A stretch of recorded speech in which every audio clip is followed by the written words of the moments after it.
Buenas tardes, gente.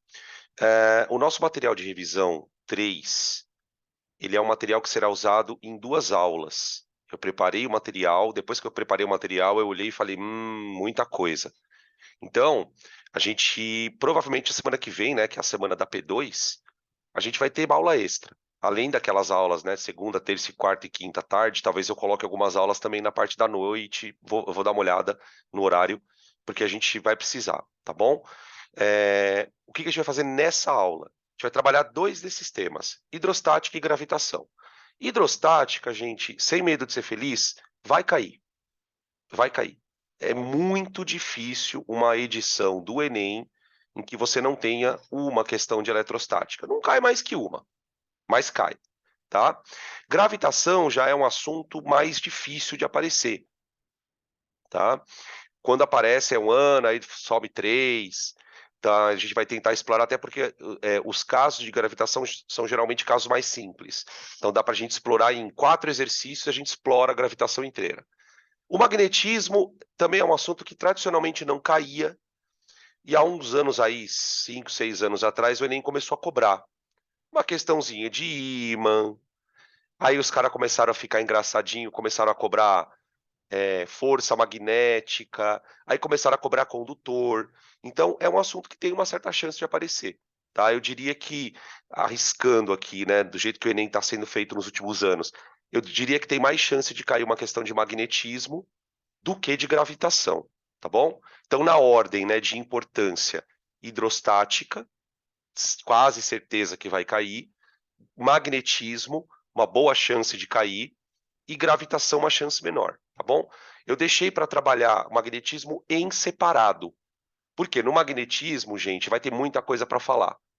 Eu vou dar praticamente uma aula de magnetismo, uma aula relâmpago, de 2 horas, para falar tudo de magnetismo. Aula relâmpago de 2 horas, Danilo.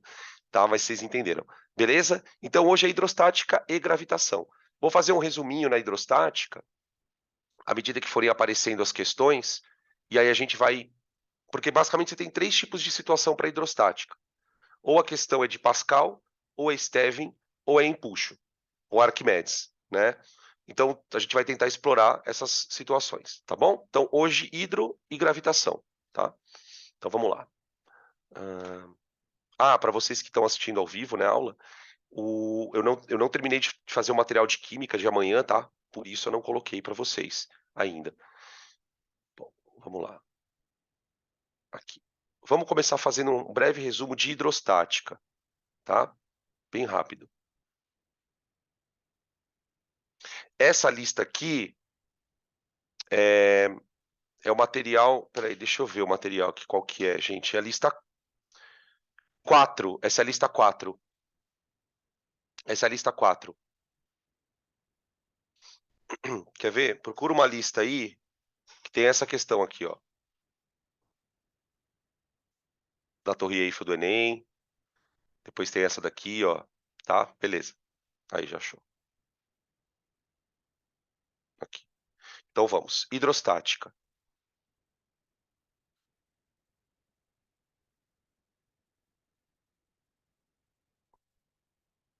Bom, em hidrostática, a primeira coisa que a gente define é o conceito de densidade, que é massa por volume. A densidade é uma das propriedades mais importantes quando você trabalha com questões relacionadas à hidrostática, né? A densidade, ela vai explicar, por exemplo, por que que um corpo pode flutuar ou afundar, né? A hidrostática interfere, por exemplo, na pressão que um líquido exerce. Então, trabalhamos com densidade a rodo aqui. No sistema internacional, você vai trabalhar com a densidade em quilograma por metro cúbico, tá? Beleza? Tá.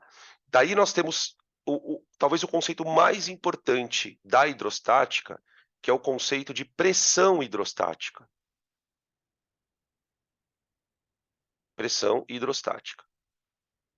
De maneira bem simples, né, gente? O que é a pressão hidrostática?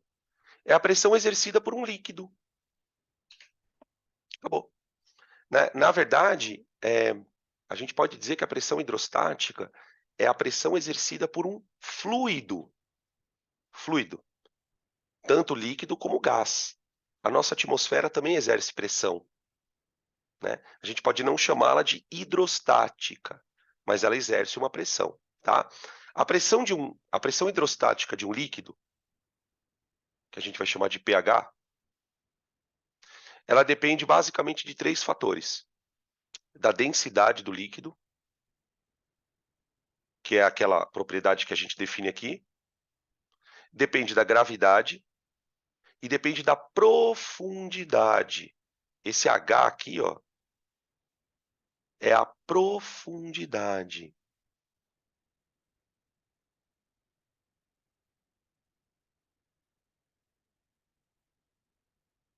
Beleza? Sempre trabalhando no sistema internacional. Então, a profundidade é dada em metros, a gravidade, que é uma aceleração, é dada em metros por segundo ao quadrado, e a densidade é dada em quilograma por metro cúbico. Tá? Beleza? A pressão hidrostática que a gente calcula, ela vai sair no sistema internacional em newtons por metro quadrado. Tá? Força sobre área, né? O conceito de pressão é força sobre área. Então, vem newton por metro quadrado, tá bom? Que é o que a gente chama de Pascal.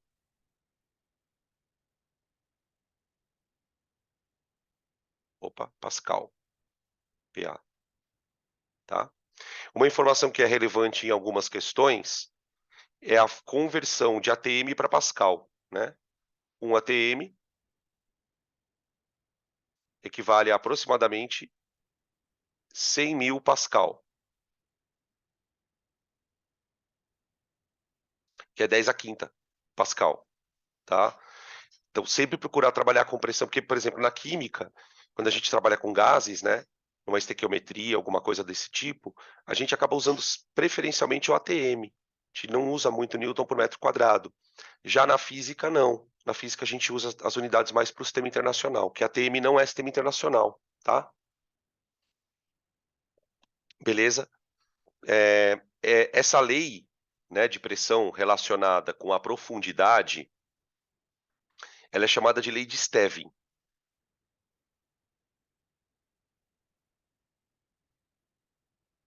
Stevin, tá? Beleza?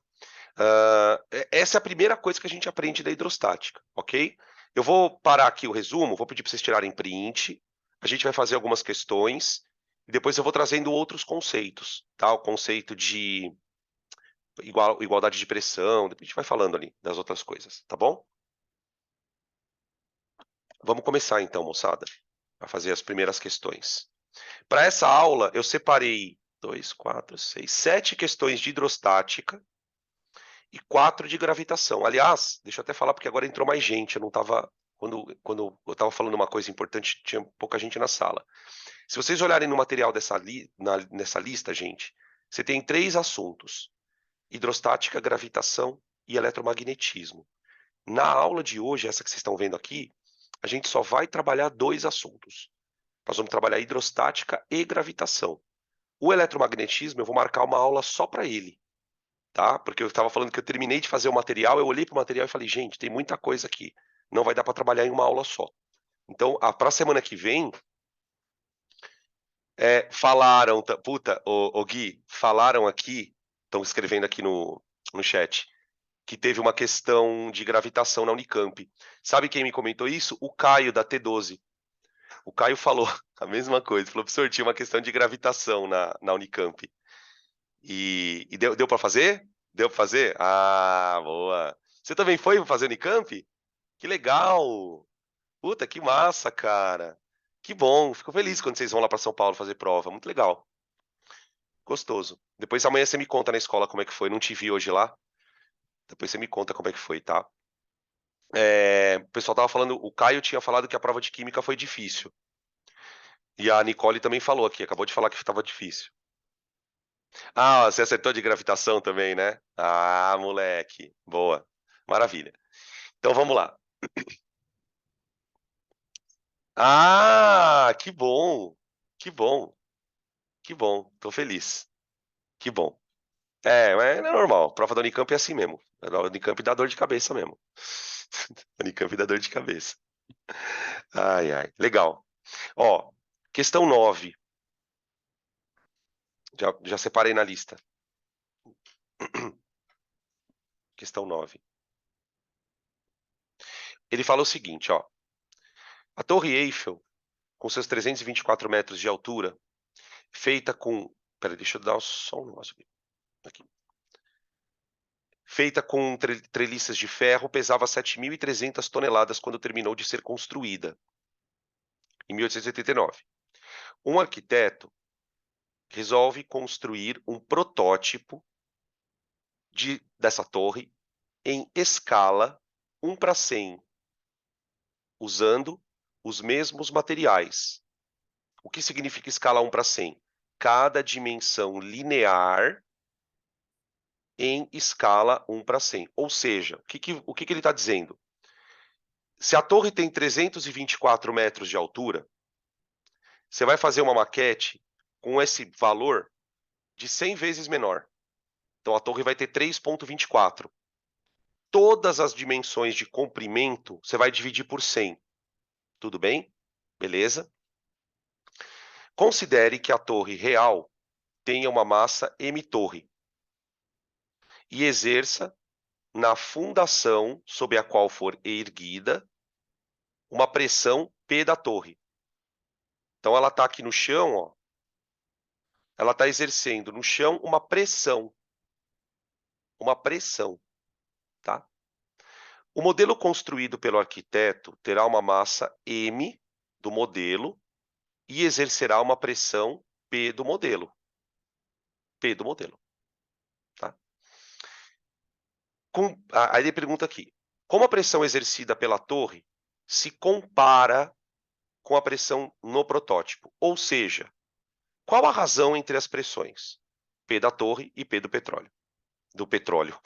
P do petróleo. Olha o que a pessoa fala. P do modelo. Então, vamos começar. Eu quero calcular quanto vale a pressão exercida pela torre no chão dividida pela pressão exercida pela maquete. Pelo modelo. Tá. Vamos pensar o seguinte. A pressão, gente, que o corpo exerce no chão, ela é igual à força que ele faz dividida pela área onde ele está apoiado. Pela área. Tá bom? Qual é a força que está sendo exercida no chão? É o peso da torre, que é igual a mg. mg. Tá bom? Beleza? Tá, e agora? Então a gente tem que a pressão é igual a massa vezes gravidade dividido pela área. Tudo bem? É basicamente essa expressão. O que a gente tem que fazer com ela? A gente tem que pegar essa pressão aqui da torre e da maquete e dividir uma pela outra. Então, o que a gente precisaria, na verdade, seria fazer o seguinte. P da torre dividido por P do modelo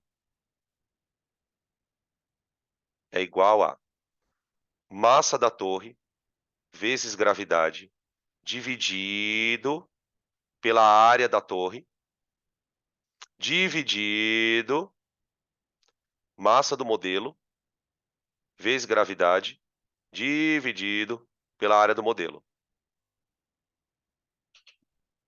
Pronto. Essa aqui é a expressão que a gente vai ter que dar um jeito de resolver. O que daria para cancelar a princípio, né? A gravidade. A gravidade eu consigo cancelar. Então, para ela, tá. Só que agora nós temos um problema sério. Quanto vale a massa da torre relacionada com a massa do modelo? Será que pelo fato da escala ser 1 para 100, será que a escala sendo 1 para 100, eu posso dizer que a massa é 100 vezes menor? É aí que está o problema. A gente vai ter que usar a escala para alguma coisa. A gente vai ter que usar a escala para alguma coisa. Só que a escala não é uma escala de massa. Ela é uma escala do quê, gente? De comprimento. Comprimento.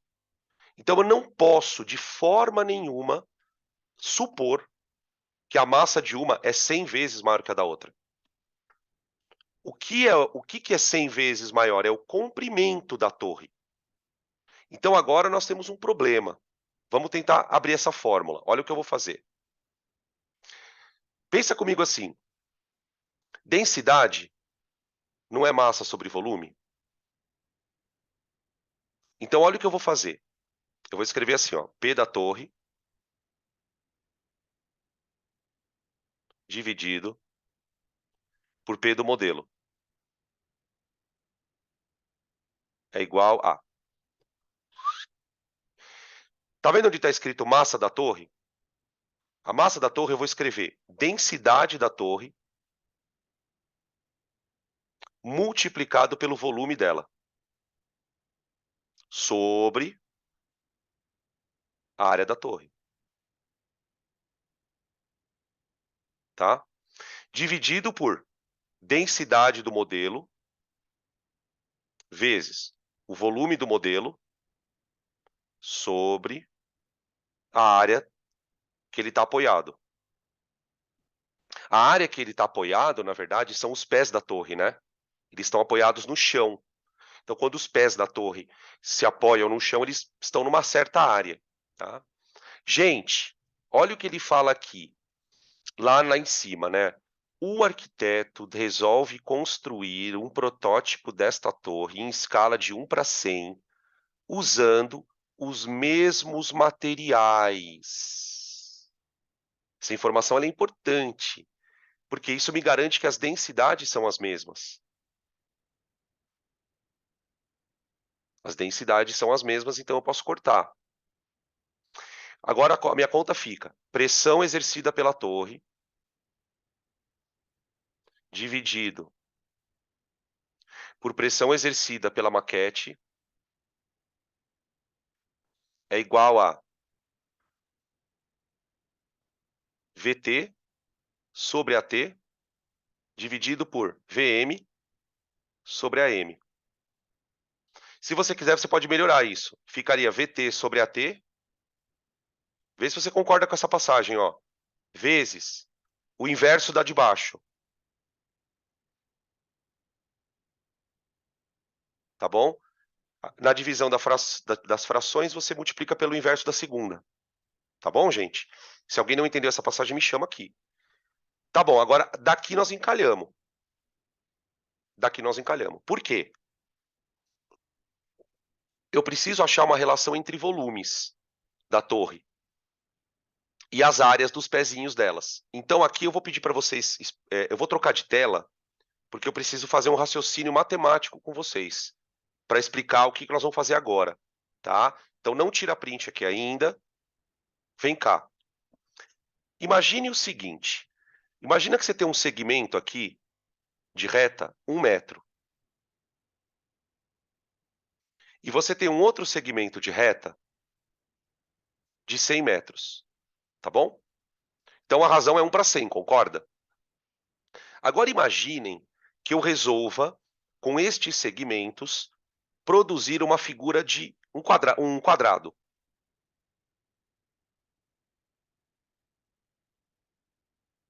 quadrado.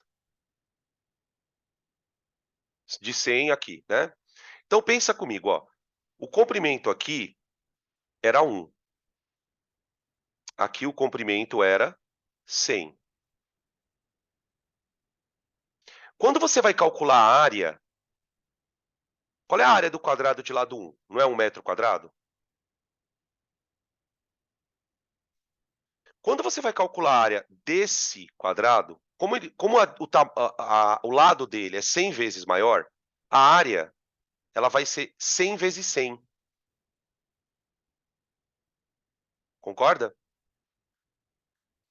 Vocês estão entendendo onde eu quero chegar com esta exposição? Estou querendo dizer o seguinte, se você constrói dois objetos numa escala 1 para 100, tá? E esses objetos estão apoiados no chão, a área desse objeto maior, ela não é 1 para 100, ela é 1 para 10 a quarta. Ou seja, a área da base da torre, ela é 10 a quarta vezes a área da base do modelo. Porque a área, gente, é uma medida de duas dimensões. Tudo bem? Agora vamos continuar. Imagina que com esses quadrados eu resolva fazer agora um cubo. Um cubo. O volume do cubo aqui vai ser 1 metro cúbico. E o volume do grandão, ele vai ser 100 ao cubo. Faz sentido isso? 100 vezes 100 vezes 100. Portanto, se a escala é 1 para 100, no comprimento, no volume, é 1 para 1 milhão. Então, o volume da torre, ele é 10 a sexta vezes maior do que o volume do modelo.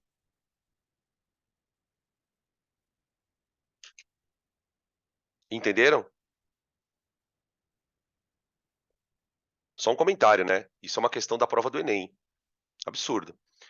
Para o aluno ter aquele tanto de questão, né? É uma questão super difícil. Bom, agora o que eu vou fazer?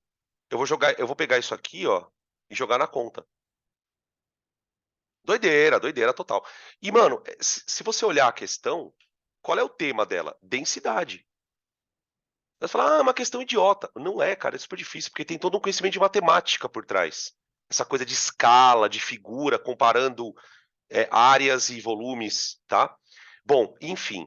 Então, o que eu faço com isso agora? Se vocês quiserem tirar print dessa tela, podem tirar, porque eu não vou mexer mais nela. Eu vou pegar essas duas informações aqui, ó, e jogar lá na conta. Vou voltar para aquela conta e jogar, tá bom? Então, vamos lá. Vamos voltar aqui. Aqui. Vai ficar assim, ó. Volume da torre. O volume da torre é 1 milhão de vezes maior do que o volume do modelo. Sobre a área da torre. A área da torre. A área da torre é 10 a quarta vezes a área do modelo. Aqui, tá bom? Aí, vezes a área do modelo sobre volume do modelo. Aqui, ó.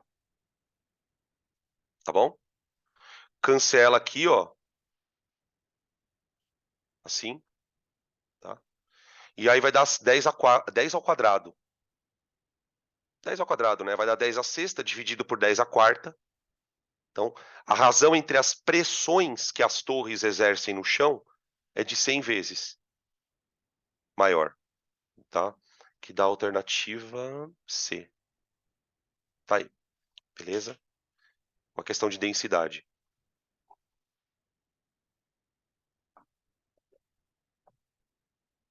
Próxima questão.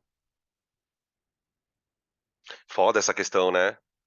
É questão difícil. Por que ela é difícil, cara? Porque ela tá numa prova de 90 questões, né? Sendo que dessas 90 questões, você tem mais quase todas de exatas. Só não tem a biologia. Então, assim, não dá para o aluno pensar nisso muito rápido. O cara tem que estar muito tranquilo, muito calmo, para conseguir fazer isso tão rápido. Por isso que eu achei ela difícil. Questão número 7.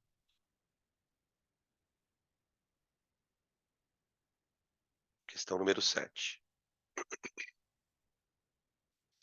Na questão número 7, ele fala o seguinte: a figura mostra um recipiente que contém gás. porção à esquerda. Tá aqui, ó.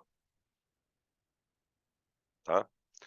E esse gás, ele está em equilíbrio com um fluido de densidade 10 elevado à quarta quilogramas por metro cúbico, que é esse líquido aqui, ó. É esse líquido, tá? Então, quer dizer, o líquido não está nem subindo nem descendo, eles estão em equilíbrio. Tá, beleza. As alturas ocupadas pelo fluido nas colunas são H110, que é aqui, ó, tá? E H230. A coluna da direita está em contato com a atmosfera, aqui, ó, tá aberta aqui, ó, a coluna. Tá bom? Beleza. Sabendo que a aceleração da gravidade é 10, podemos afirmar que a diferença entre o valor da pressão do gás e o valor da pressão atmosférica. Então, perceba que na pergunta ele não quer saber a pressão do gás, nem a pressão atmosférica. Ele quer saber a diferença entre elas. A diferença, tá? Então, esse é um exercício, ele é bastante famoso, não esse especificamente, mas desse modelo, tá? Onde você aplica a lei de Stevin. Para quem nunca viu esse assunto, vai aí um resuminho bem rápido. Esse tipo de sistema, que é formado por tubos, é chamado de sistema de vasos comunicantes. Tá? Isso é um vaso comunicante. Ele comunica o meio externo a um outro meio aqui. Tá? O que acontece? Do lado esquerdo, aqui, ó, peraí. Aqui dentro, ó, você tem um gás. Tá? E esse gás ele está exercendo uma pressão aqui nesse ponto, ó. Tá vendo? Bem nesse ponto. Tá. Agora, eu vou percorrer o tubo até aqui, ó. Até aqui. Tá vendo? Ó? Aqui. Esse ponto aqui, ele tem uma pressão. Esse pontinho, ó. Eu posso garantir para vocês que a pressão nesse ponto aqui, ó, é a mesma pressão aqui, ó. Nossa, Danilo, mas por quê? Porque eles estão numa mesma altura dentro do sistema. Eles estão a uma mesma altura dentro do sistema. Mas como que você pode afirmar isso? Porque a pressão, gente, hidrostática, ela depende da profundidade, TGH. Então, quando a gente tem sistemas como esse, né, que é um sistema de vasos, a gente pode garantir que todos os pontos que estiverem a uma mesma profundidade têm que estar na mesma pressão. Tem que estar na mesma pressão. Aí você pode falar para mim assim, Danilo, mas espera aí, cara, não é possível. Aqui eu tenho um gás. Então, nesse ponto aqui, ó, quem é que exerce a pressão? É só o gás. É só o gás. Ele está exercendo a pressão contra o líquido, tá vendo? Aqui, ó. Tá? Por que esse líquido não está baixando? Porque a pressão do gás está sendo equilibrada aqui. Tá? Tem toda uma parte aqui de cima segurando o gás lá dentro. Segurando o gás lá dentro. Tenta imaginar o seguinte. O que aconteceria com essa altura aqui, ó? Tenta imaginar isso. O que aconteceria com essa altura se eu começasse a esquentar o gás lá dentro? O que vocês acham que acontece? Eu vou começar a esquentar o gás aqui, ó. Nesse lado. O que acha que provavelmente vai acontecer com essa altura?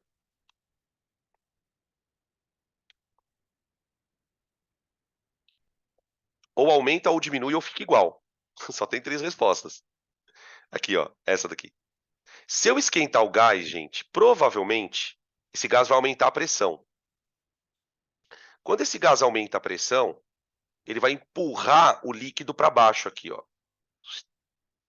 E a hora que ele empurrar o líquido para baixo, a coluna sobe. Deu para entender? Então existe um equilíbrio de pressões. Então eu vou chamar esse ponto aqui, ó, de ponto A, e vou imaginar um ponto na mesma altura dele aqui, ponto B. Tá? Mas isso só acontece porque o líquido está parado. O líquido está parado. Então, eu vou dizer o seguinte, que a pressão hidrostática no ponto A tem que ser igual à pressão hidrostática no ponto B. Apareceu probleminhas de vasos assim, né? Desse tipo de comunicação de vasos, provavelmente a resposta vai vir por aqui. Tá. Quem é a pressão hidrostática no ponto A? É a pressão exercida pelo gás.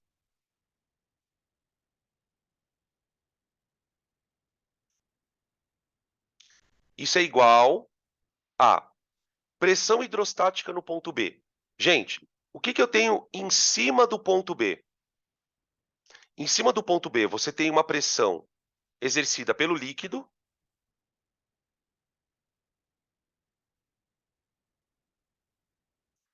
mais a pressão atmosférica. Tudo bem? É isso aqui. Porque o recipiente está aberto. Então, o ar ele também está ajudando a empurrar para baixo a coluna da direita. Beleza? Agora, olha só, gente. Eu vou passar a pressão atmosférica para a esquerda. Vai ficar pressão do gás menos a pressão atmosférica tem que ser igual à pressão do líquido naquele ponto B. No ponto B. É exatamente isso que eu quero achar, ó. Né? Olha para essa parte do enunciado aqui, ó.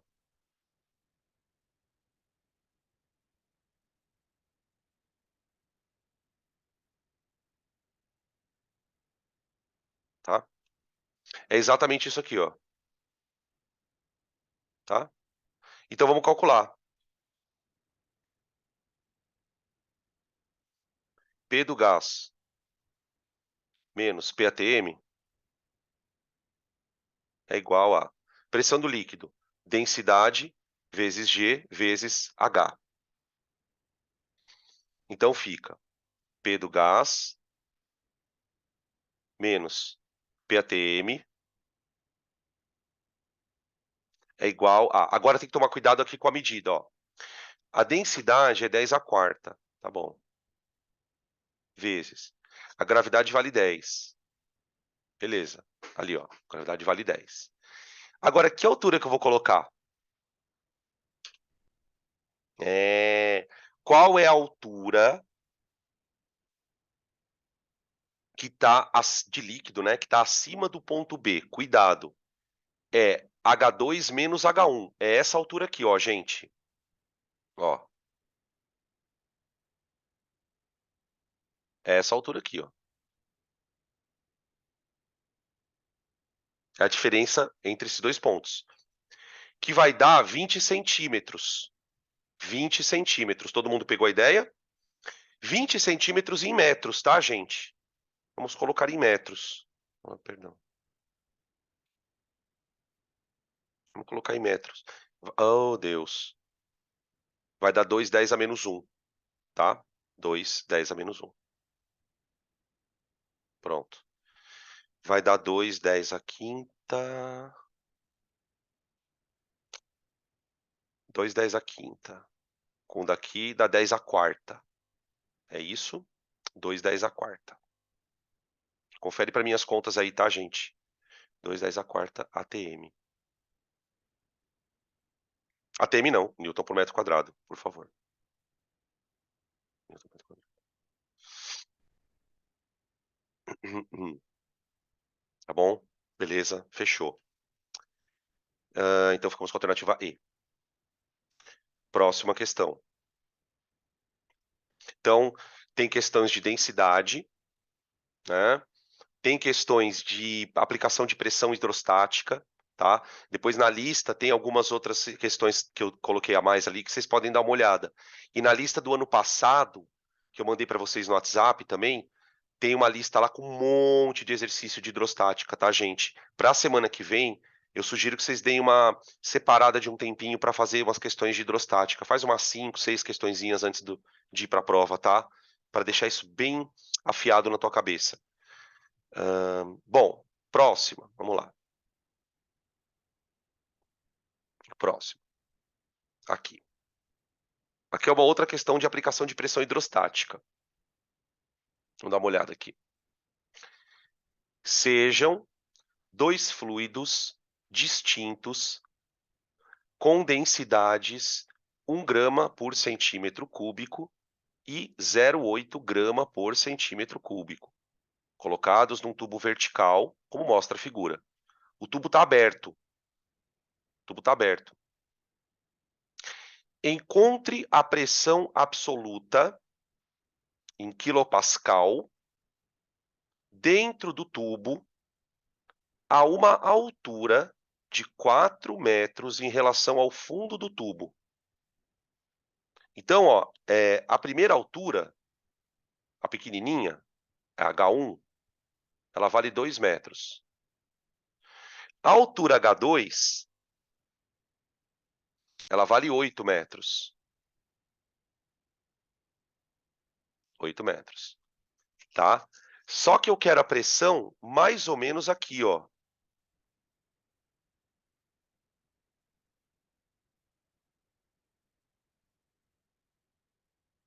A pressão aqui,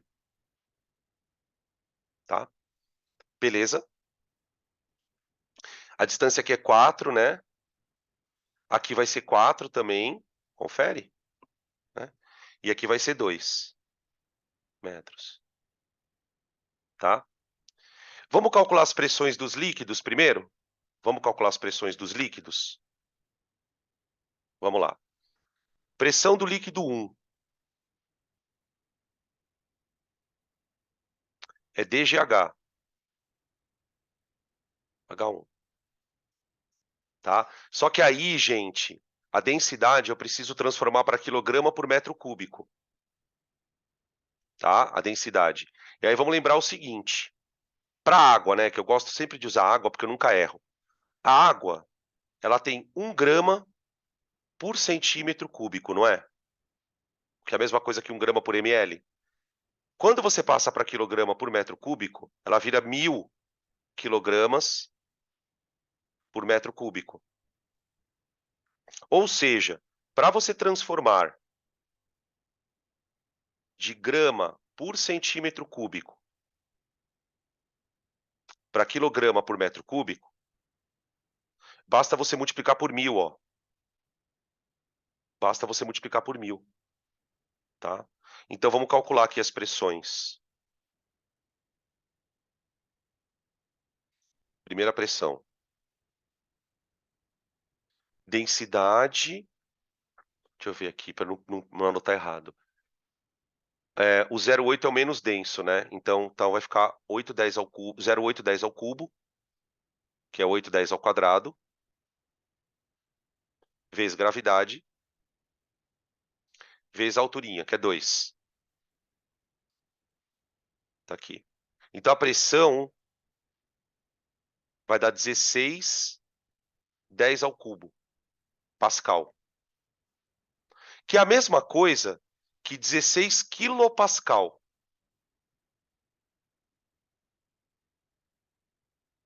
16 10 ao cubo é quilopascal. Ah, Danilo, por que você pôs quilo? Porque no exercício está em quilo. Ele quer saber isso. Tá.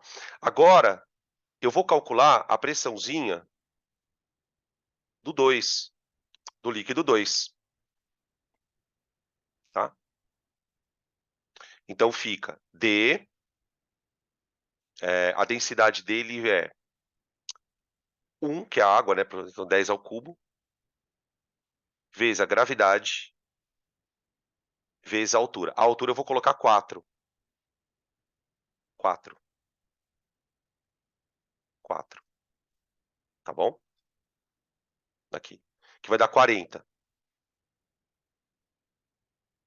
40, 10 ao cubo. Pascal. Tudo bem? Beleza? Então agora eu quero somar as pressões. P1 mais P2. Peraí que estão me chamando aqui. Peraí.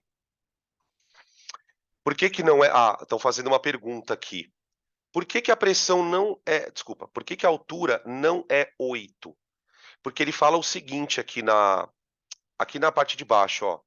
Encontre a pressão absoluta em kPa dentro do tubo a uma altura de 4 metros em relação ao fundo do tubo. Eu quero a pressão aqui, ó. Quer ver? Peraí. Aqui, ó. Entendeu? Tá? Essa vai ser a pressão hidrostática.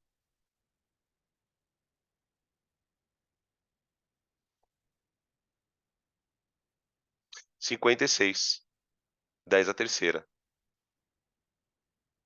Tá bom? Beleza? 56 vezes 10 a terceira. Tá? Como ele quer... talvez uma coisa que possa gerar uma certa confusão no enunciado é quando ele fala assim, pressão absoluta. Pressão absoluta. A pressão absoluta, gente, é a pressão hidrostática. É a pressão hidrostática, tá? Com a atmosférica. Porque, olha só, perdão, eu tenho uma parte do tubo que está aberta. Eu tenho uma parte do tubo que está aberta. Então, a parte do tubo que está aberta, ela está fazendo pressão ali embaixo. Ela está fazendo pressão ali embaixo. Então, a pressão absoluta, ela vai ser a pressão total, é PATM, mais a do líquido. Como a TM é 101, né? Cadê? É 101 mais 56.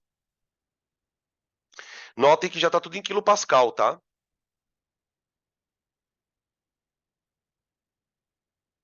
É igual a 157. Tá? Beleza?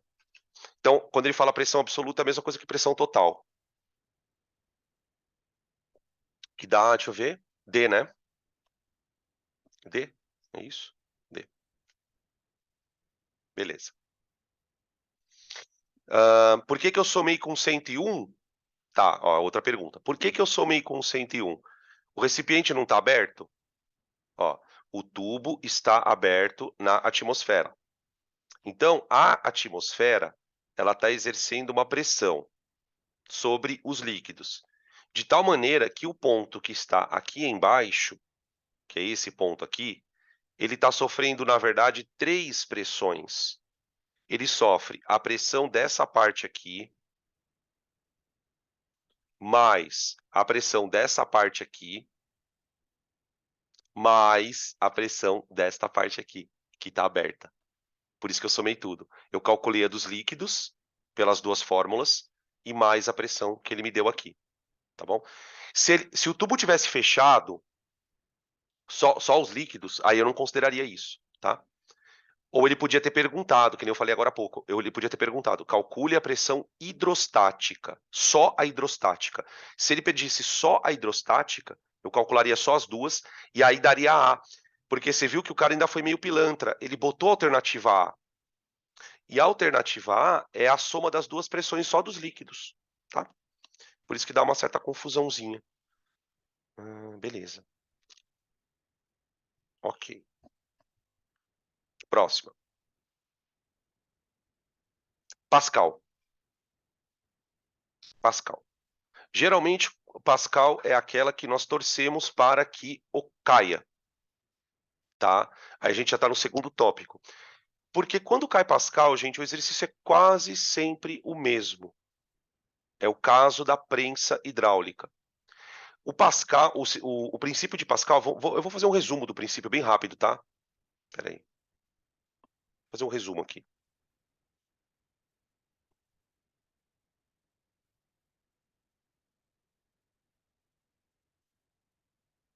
Princípio de Pascal.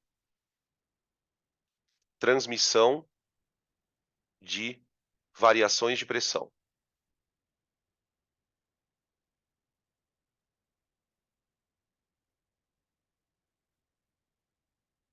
Para você entender Pascal, vamos imaginar uma coisa aqui, bem rápido.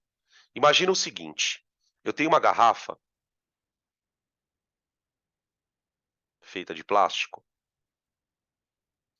só que de maneira proposital, eu fiz um furo nessa garrafa aqui embaixo e vou colocar aqui uma rolha. Tem uma rolha aqui. Rolha 2. Vou chamar de rolha 2. Rolha 2. Aí eu vou encher essa garrafa de um líquido. E eu vou botar aqui uma rolha. Rolha 1. Beleza? E não tem nenhuma bolha de ar dentro da garrafa. Tá totalmente tomada por um líquido, tá? Aí eu vou fazer o seguinte, eu vou aplicar na rolha 1 uma força.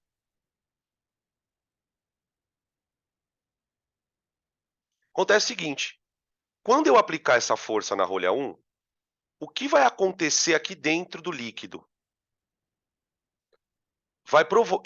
Essa força 1, ela vai provocar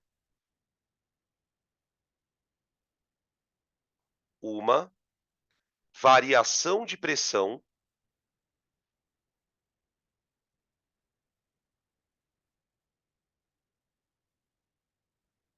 no líquido. Concorda? Pensa lá nas moléculas do líquido paradinhas, lá quietinhas, lá no líquido, né? Aí vem alguém, empurra, dá um tapa na tampa. Pum! Pum! Todo líquido, presta atenção no que eu tô falando. Todo o líquido vai sofrer uma variação de pressão. Essa variação de pressão, ela começa aqui, ó.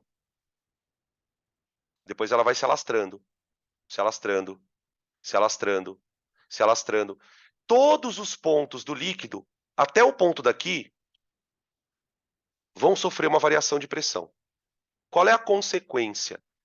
Essa variação de pressão vai causar na rolha 2 uma força.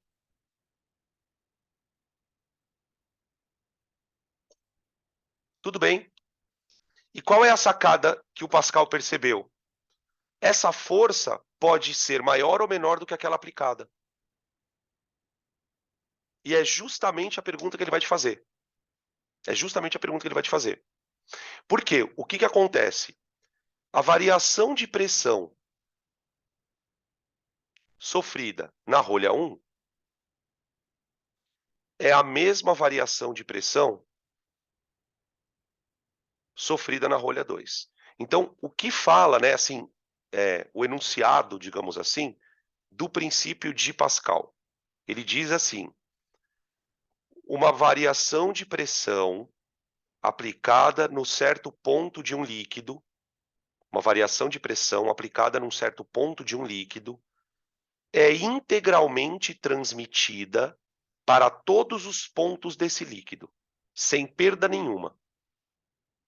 Então, a variaçãozinha de pressão lá em cima, ela vai ser transmitida lá para baixo. Tá, e daí? Acontece o seguinte, essa variação de pressão foi causada pela força, não foi? Então, veja, no lugar da variação de pressão 1, eu vou colocar F1 sobre área 1, que foi a força que eu apliquei na rolha dividido pela área dela. Concorda? Isso aqui é igual a F2 dividido pela área 2. É sempre assim que você resolve esse tipo de exercício. Você pega os dois pontos, fala que as pressões são iguais e abre. Porque qual que é a brincadeira, gente? Observa que as forças F1 e F2, elas têm uma relação. Ó, F1 dividido por F2 é a mesma coisa que a área 1 dividida pela área 2. Você fala assim, tá, mas o que que isso importa? Isso importa o seguinte, gente. Dependendo do tamanho das rolhas, uma força ela pode ser amplificada. Eu posso, por exemplo, aplicar aqui, ó, 1 newton, e a força aqui ser 10 vezes maior. 15 vezes maior, 20 vezes maior, quantas vezes você quiser. Desde que as áreas das rolhas obedeçam a essa proporção. Por exemplo, se as áreas forem iguais, as rolhas terão a mesma força aplicadas nela.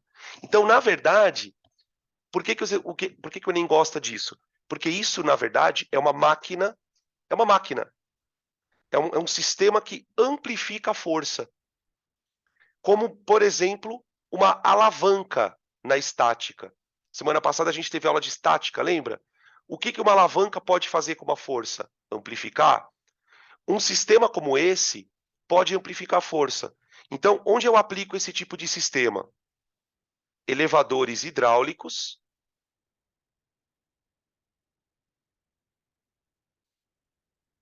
Para levantar, por exemplo, veículos. E sabe no que também? Freio hidráulico. Freio de carro. Eu sempre dou esse exemplo porque eu acho que ele é o mais fácil de você entender a importância desse sistema. Gente, imagina você dirigindo uma caminhonete, sei lá, uma caminhonete pesa o quê? Umas 2, 3 toneladas.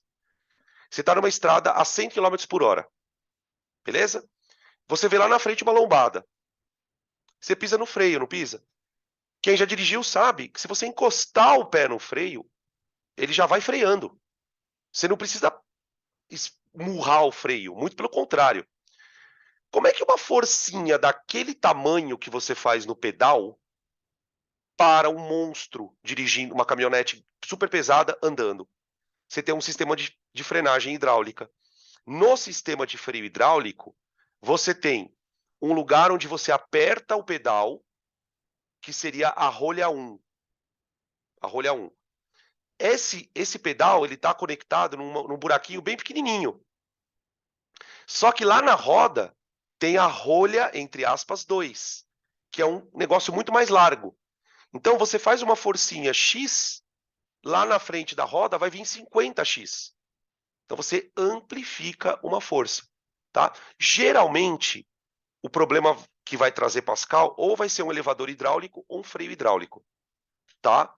É bater o olho e resolver a questão, tá, gente? Não tem muito que, não tem pegadinha aqui, o enunciado não é um enunciado longo. Se você olhar para essa questão na prova, corre para fazer ela. Por quê? Porque ela vai estar na TRI, ela está das mais fáceis. Não dá para perder uma questão dessa. Não dá para chutar a lei de Pascal, tá? É isso que eu estou dizendo. Beleza? Vamos pegar a questão então para a gente poder resolver ela.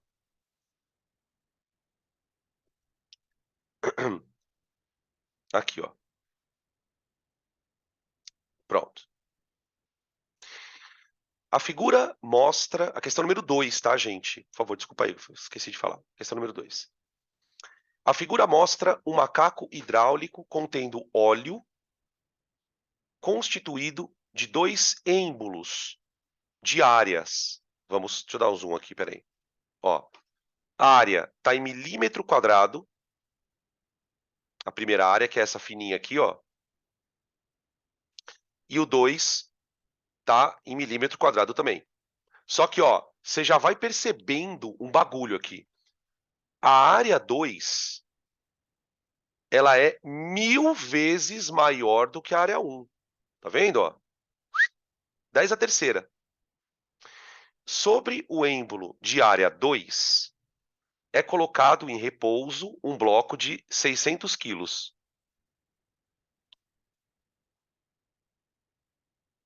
Determine o valor em newtons da força aplicada no êmbolo de área 1, aqui no fininho, para que essa estrutura permaneça em equilíbrio. Então vamos lá. Ó, 2 pontos. Você tem um ponto aqui e um ponto aqui. Quando eu aplicar a força F1, esse ponto ele vai sofrer uma variação de pressão. Essa variação de pressão ela vai ser sofrida por todos os pontos do líquido. Aqui, aqui, aqui, aqui, aqui. Todos esses pontos vão sofrer ΔP. tá? Os ΔP são iguais. Então, ΔP1 igual a ΔP2. Tá. Quem é ΔP1? É a força aplicada pela área 1. Pela área 1. Igual. Quem é o ΔP2? É a força 2 dividido pela área 2. Agora, gente, vem aqui um pouquinho. A força 2, ela tá aqui, ó.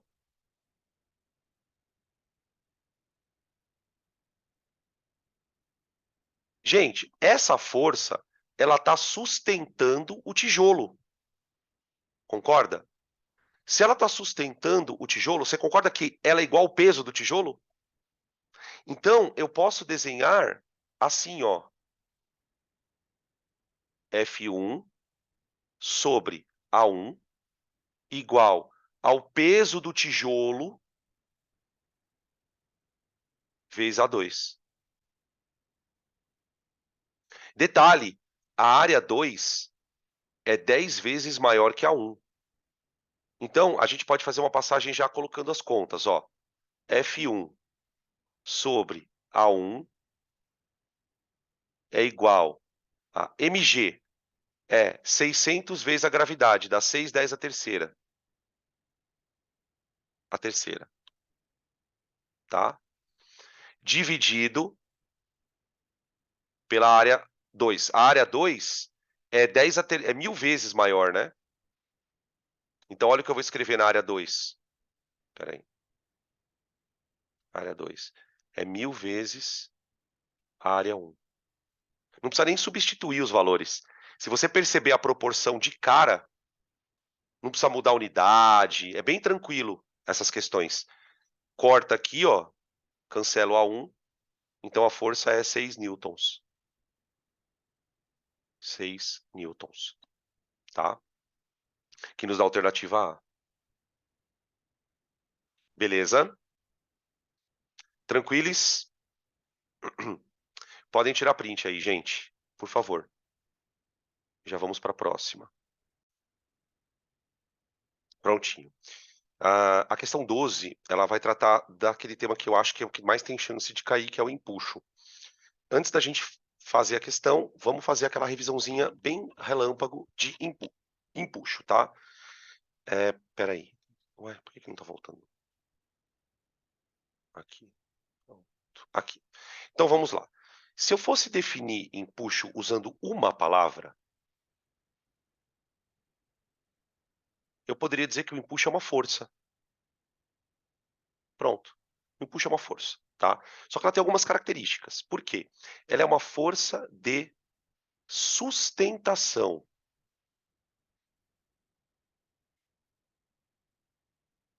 Exercida por um fluido, pode ser um líquido ou até um gás, tá? Sobre um corpo. Pronto. É graças ao empuxo que eu consigo boiar na água. É graças ao empuxo que um navio consegue flutuar na água. É graças ao empuxo que um balão de hélio sobe, tá? Então, problemas de empuxo são problemas onde você provavelmente vai calcular o empuxo, vai fazer uma resultante, tá? Como é que a gente calcula esse empuxo, né? Como ele é uma força, ele tem módulo, direção e sentido, sempre. O módulo do empuxo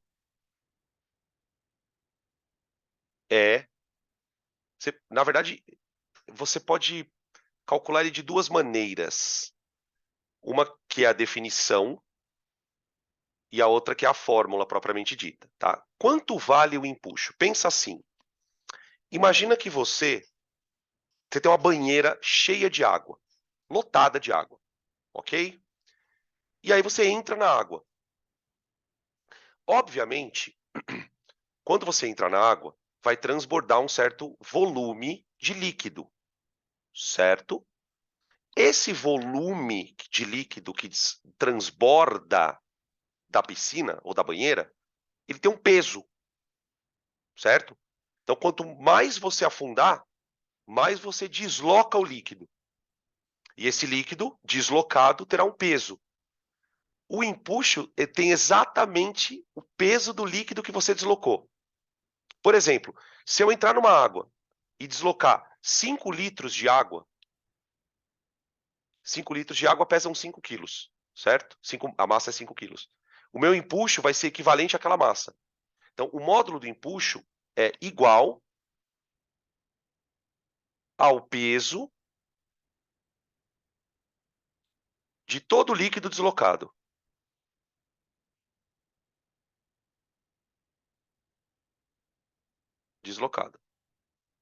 Por que eu gosto de falar essa coisa, gente? Para você entender que quanto maior for o corpo, mais líquido ele vai deslocar quando ele afundar. Então o empuxo tende a ser maior. Então isso já vai explicando como é que o navio consegue flutuar, né? Como é que o navio que é tão pesado consegue flutuar? Para ele conseguir flutuar, tem uma boa parte dele que fica lá para baixo da água, tá? Para calcular esse empuxo, você pode usar a seguinte conta. O empuxo depende da densidade do líquido onde você está, vezes o volume que você enfiou o corpo, a gente vai chamar de volume imerso, multiplicado pela gravidade, DVG. DVG. Tá? As unidades são todas no sistema internacional, quilograma metro cúbico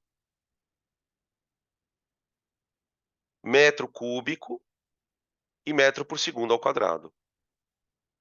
Tá certo? Beleza. E aí, obviamente, o empuxo vai sair em newtons. Tá? Isso é o módulo. E como é que eu desenho o empuxo? Direção e sentido.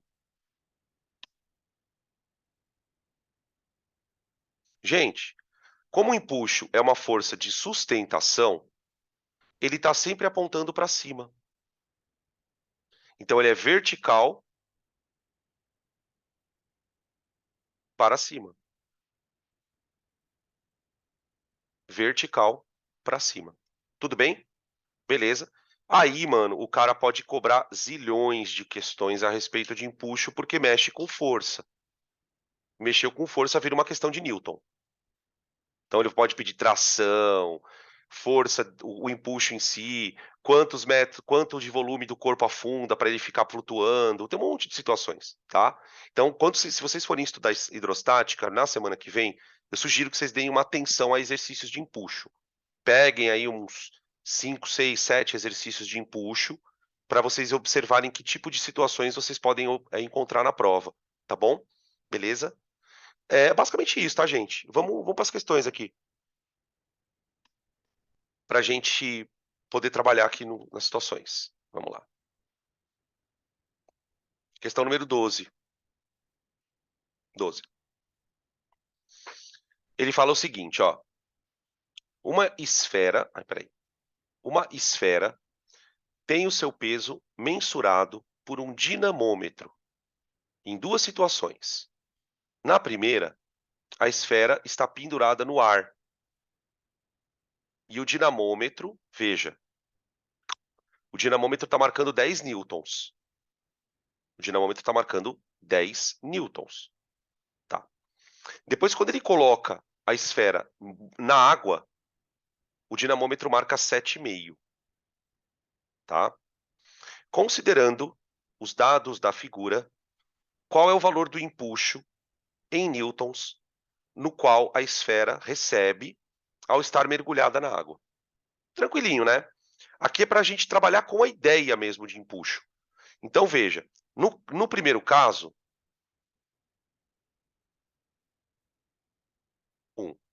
você tem a bolinha e você tem duas forças agindo nela. A força de tração, que é a que o dinamômetro marca.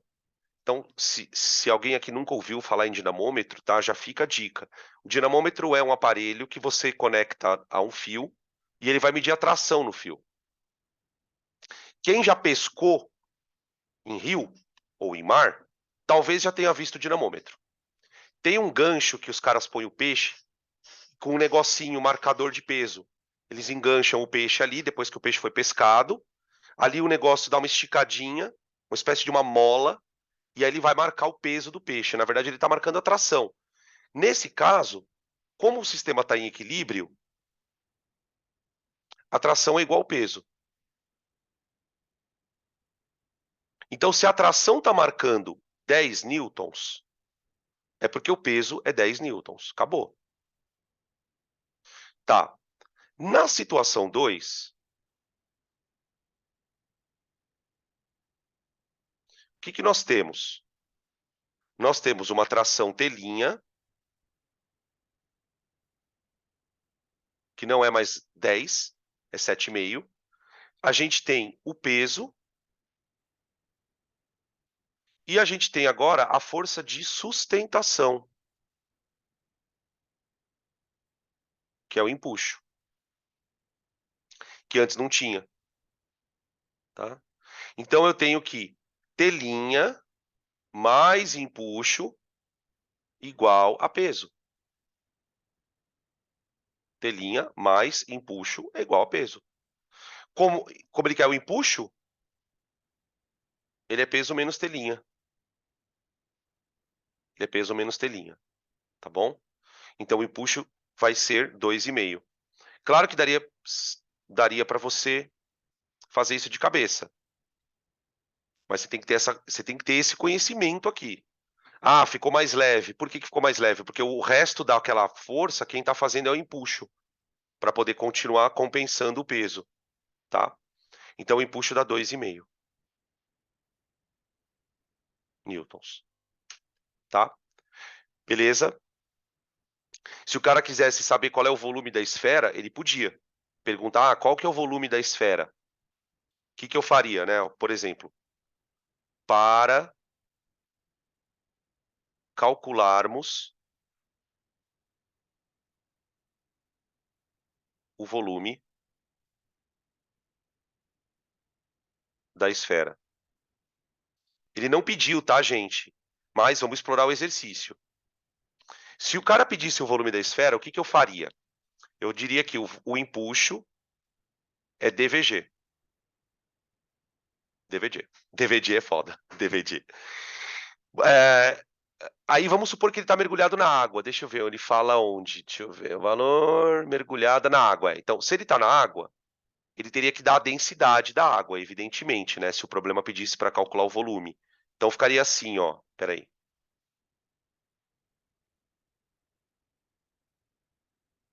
Ó, empuxo, 2,5. Igual. Densidade, 10 a terceira. Vezes volume da esfera. Vezes a gravidade, 10. Tá aqui. Tá? Então o volume da nossa bolinha, ele vai ser 2,5, 10 elevado a menos 4 metros cúbicos. Tá bom? Se eu quiser calcular o volume da esfera, é assim que eu faço. É daí que vem a história do Arquimedes, né? Que ele saiu pelado gritando Eureka. Do Arquimedes, é. Porque ele percebeu que ele conseguia, com essa conta, descobrir o volume de qualquer objeto. O que ele precisava fazer? Ele pegava o objeto, mergulhava na água. Mergulhava numa banheira lotada de água. A água vai transbordar, não vai? O que ele faz? Ele pesa aquela água que ele transbordou. Quando ele pesa o líquido que transborda, ele acaba de encontrar o empuxo. Encontrando o empuxo, ele descobre o volume da esfera. Tá? Se cair uma coisa dessa no Enem, é bem capaz que ele fale do Arquimedes. Olha, diz a lenda que o Arquimedes precisava descobrir se a coroa do rei era de ouro. Toda aquela história que vocês já conhecem, tá? Beleza? Então tá, beleza. Alternativa D. Pode tirar print. Prints, prints, prints. Próxima, ainda de empuxo, tá? Empuxo. Aqui. Aqui já uma continha. Já tem continha. Ele fala assim: um professor de física desafiou seus alunos a criarem um método experimental para encontrar a massa de um cubo, mas sem usar balança. Marta, uma das suas alunas, realizou os seguintes procedimentos esquematizados na figura abaixo. Em 1, preparou uma tábua com área A na parte superior e espessura H, com massa de 10 quilogramas. Perdão. Tá aqui a tábua, ó. Verificou que a tábua ficou 1 centímetro imersa ao ser colocada na água. Tá, beleza. Verificou que a tábua ficou 1,6 centímetros imersa quando o cubo de massa M foi colocado na sua parte superior. E finalmente calculou a massa M do cubo, com os dados obtidos. Assinale a afirmativa correta que apresenta o valor da massa M do cubo. Tá aí. Beleza. Então vamos lá. Situação 1. Vamos começar com a situação 1. Era só a tábua que estava, não era? Tá. Na situação 1, o que que eu tenho? Eu tenho a tábua.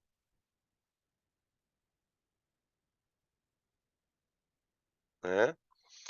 Ela tem um peso próprio. E ela tem um empuxo. Ela tem um empuxo. Tá? Quando a tábua foi colocada nessa configuração, a tábua afundou 1 centímetro na água. Então aqui está a superfície da água. Essa alturinha aqui, ó, ela vale 1 centímetro. Tudo bem? Então o empuxo causado pela água equilibra o peso. Então o empuxo causado pela água equilibra o peso da barra. Beleza? Tá bom. Quanto vale o peso da barra? O peso da barra vale 100 newtons, que é a massa vezes a gravidade. Tá certo? Tá. Esse empuxo, ele fez com que a tábua afundasse 1 centímetro. Então, presta atenção no que eu vou fazer. Eu vou dizer que esse empuxo, ele vale a densidade da água vezes o volume imerso vezes a gravidade. Tudo isso vale 100. 100. Tá? Só que pela maneira que ele coloca o exercício, gente, a gente vai ter que abrir esse volume. Eu vou ter que abrir o volume. Eu vou dizer o seguinte, que 100 é igual a D vezes a área da base vezes altura vezes gravidade. Tudo bem? Percebe que essa altura eu deixei em centímetros. Eu não passei ela para metro. Foi de propósito. Tá? Porque o que que eu quero fazer? Eu quero fazer uma relação entre o quanto ela afunda e o empuxo que ela sustenta. Então, eu acabei de perceber uma coisa que é muito legal. Por quê? Cada vez que ela afundar 1 centímetro, ela vai ganhar um empuxo de 100 newtons, a tábua. Essa parte ela é muito importante na questão da gente se ligar. Que para uma altura de 1 centímetro afundada, ela está ganhando um empuxo de 100 newtons. Tudo bem? Beleza. Tá. Aí olha a pergunta. Agora ele vai colocar o cubo ali. Ele vai colocar um cubo ali. Tá? Com o cubo ali, o meu sistema ele passa a afundar 1,6 newtons. Então agora vamos para a situação 2.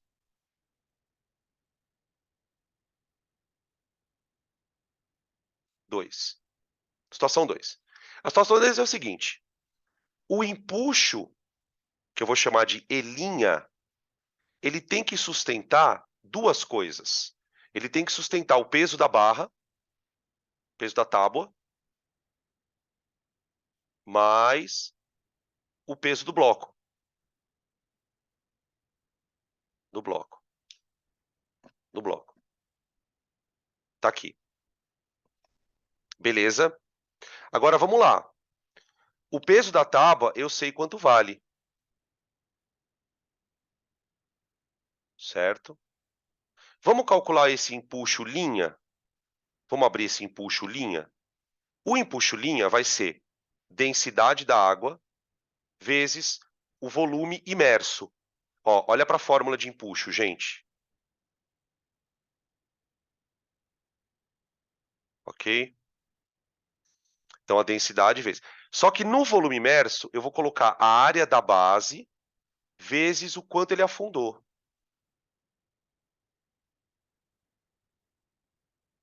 Vezes G. Isso aqui é igual a peso da tábua mais o peso do bloco. Ô, gente, quanto vale isso aqui, ó?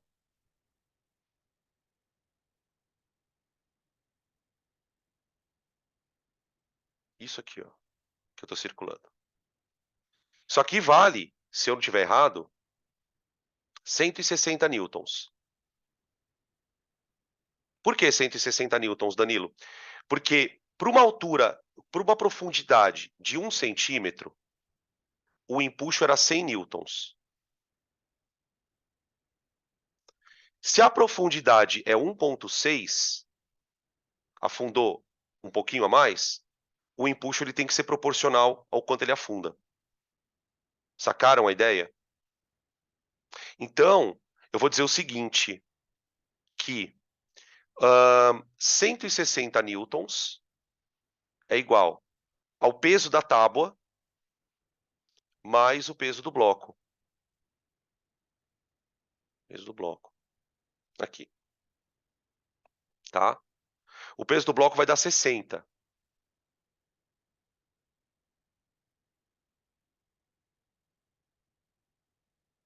Newtons. Ele quer a massa, né? Ah, tá. Se ele quer a massa, gente, é 6 então, né? mg, né? Tá? Peso igual a massa vezes gravidade. Então, o peso então vai ficar 10, aliás, 60, perdão, igual a massa vezes 10. Tá? 6 quilogramas. Beleza? Tranquilo? Difícil, né? Isso aqui já é uma outra questão. E tem outras de empuxo ali na lista, tá? Agora eu queria fazer as de gravitação, gente. Tudo bem para vocês? Da gente ir para a parte de gravitação? Gravitação é a parte mais curtinha. Acho que a gente consegue trabalhar ela nesses minutos que ainda faltam, tá? Aqui. Gravitação. Gente, para gravitação, o que pode cair? Calcular força gravitacional, calcular gravidade de um planeta e calcular velocidade de órbita de objeto. Se vocês, para quem não assistiu a aula de gravitação durante o curso, a gente fez uma aula até numa aula extra. Basicamente, a gente discutiu esses casos. Tá? Então, qual é a historinha? Vamos fazer um brainstorm de gravitação.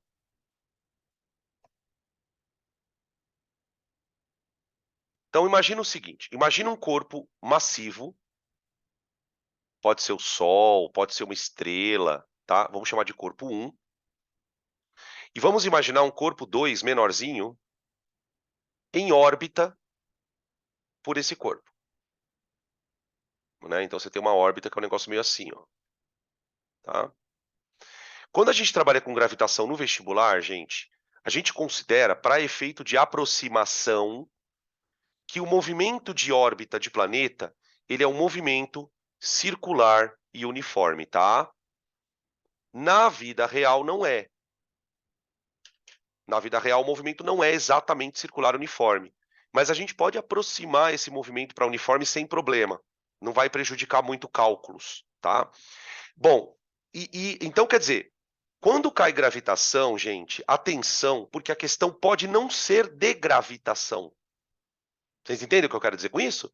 Ela pode ser uma questão para calcular um período, para calcular uma frequência, uma velocidade linear e uma angular.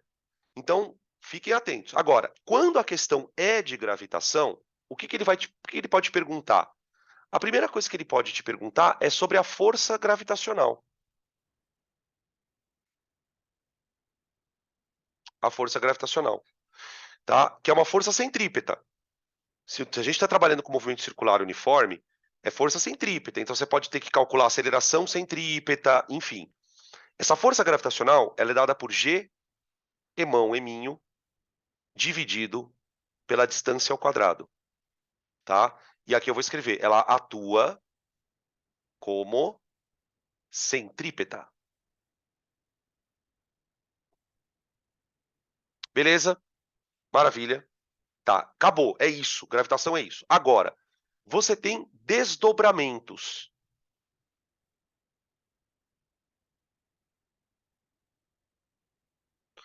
Quais são os desdobramentos? O primeiro é que, pela fórmula de Newton, da gravitação universal, eu posso calcular a gravidade de um planeta.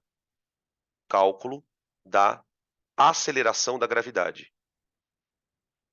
Sabe aquele 10 que você usa na conta? Então, eu consigo calcular ele aqui.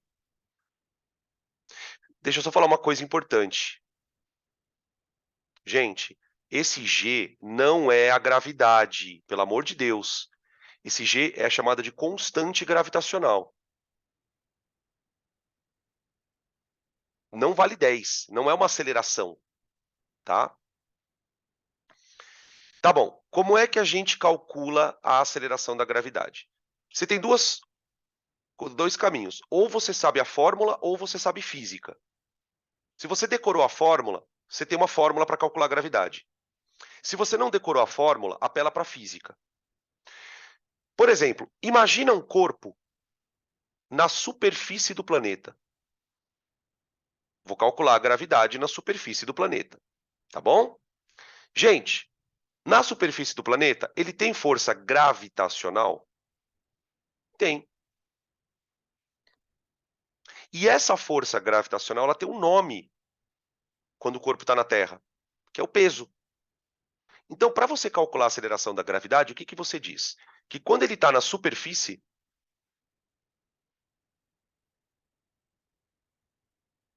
a força gravitacional é o peso.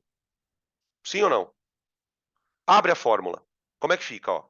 G vezes massa do planeta vezes massa do carinha dividido pela distância. Gente, quando ele está na superfície, a distância que você vai usar é a distância até o centro da Terra, que é o raio da Terra. Tudo bem? Essa força é igual a mg, não é?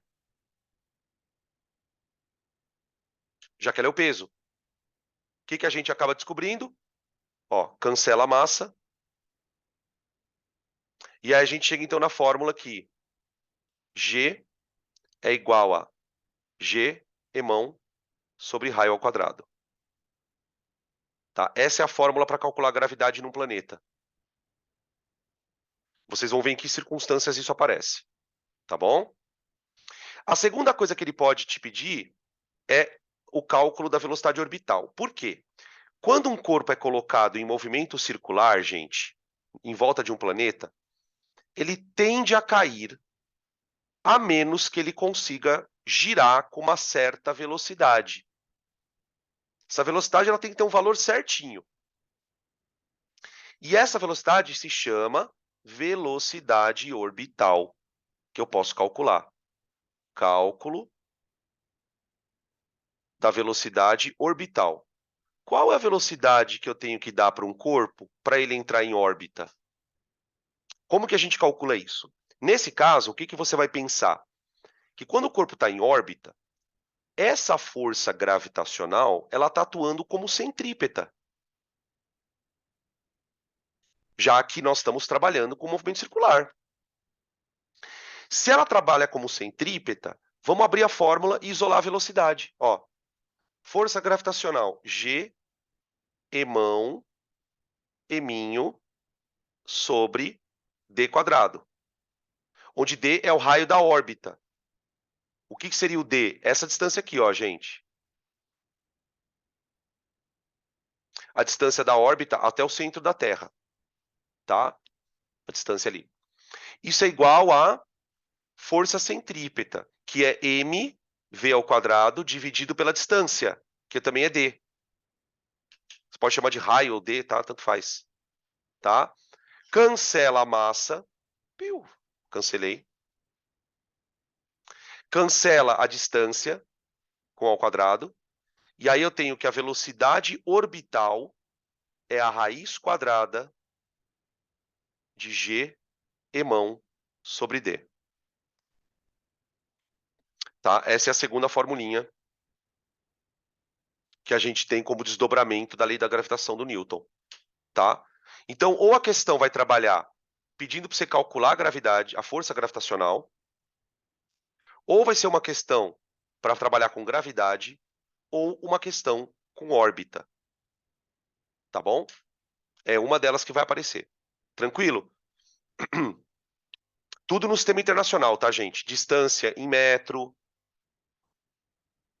massa em quilo, a constante é dada, beleza? Velocidade metro por segundo, tudo aquilo que vocês já sabem, ok? Bom, podem tirar print. Eu sei que foi muito rápido, tá, gente? Mas pra gente conseguir fazer as questões aqui. Aula de cursinho, né? Ah, entendemos, né? Então vai, vambora. Tchau, vai. Então vamos. Separei a questão número 16 pra gente. 16. Na 16 ele fala lá, a imagem mostra... Peraí, deixa eu dar um zoom aqui. A imagem mostra o exoplaneta 2M1207b em órbita ao redor da sua estrela 2M1207, na constelação de Centauro, distantes 40 UA um do outro. Eu já vou explicar o que é UA. Esse é o primeiro exoplaneta do qual se obteve uma imagem direta. Sabe por que ele chama exoplaneta, gente? Só uma curiosidade. Porque ele é um planeta que orbita numa outra estrela que não é o nosso Sol. Qualquer planeta que está orbitando em torno de uma coisa que não é o nosso Sol, os caras chamam de exoplaneta, tá? Em comparação com objetos do Sistema Solar, sabe-se que esse exoplaneta tem uma massa correspondente a 5 vezes a massa do planeta Júpiter. E que a sua estrela, que seria o seu Sol, entre aspas, tem uma massa de 0,025 vezes a massa do Sol. Tá. Massa do Sol, pum. Massa de Júpiter, pum. Olha o que é o A, gente. O A é uma unidade de distância usada na astronomia. Porque, gente, na astronomia, as coisas estão muito longe uma da outra. Medir em metro não é legal, e nem em quilômetro. Então, os caras inventaram uma unidade. Quanto vale uma unidade astronômica? Ela vale isso aqui, ó.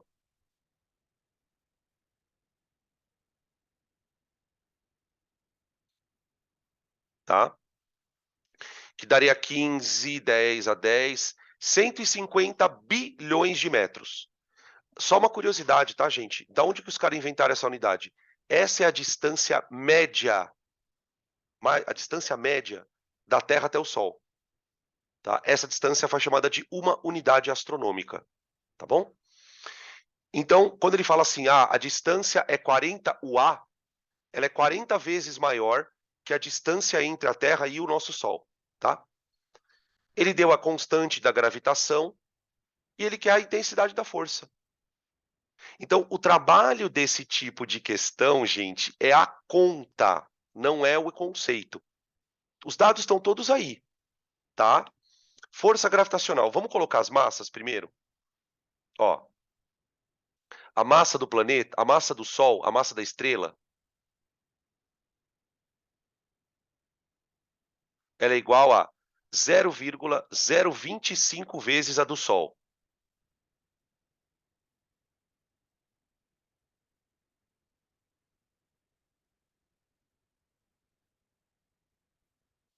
Então, a massa da estrela ela é igual a 2 vezes 2,5 × 10⁻², vezes a massa do Sol, que é 2 × 10⁻30. Então, a massa da estrela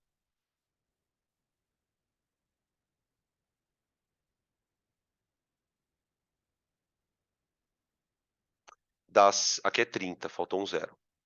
Vai dar 5 vezes 10⁻28 quilogramas. Essa é a massa da estrela. Agora eu vou calcular a massa do planeta. A massa do planeta, ela é 5 vezes a de Júpiter.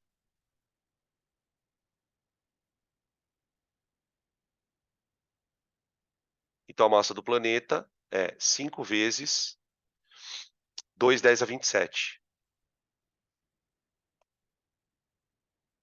Então, a massa do planeta é 10 × 10⁻27, ou 10⁻28. Mano, eu fico imaginando o Newton fazendo conta com esses negócios.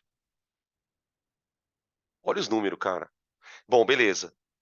Agora, a distância é 40 vezes aquele valor. Então, agora a distância a gente já põe aqui, ó. Distância é... Peraí, deixa eu colocar de outra cor.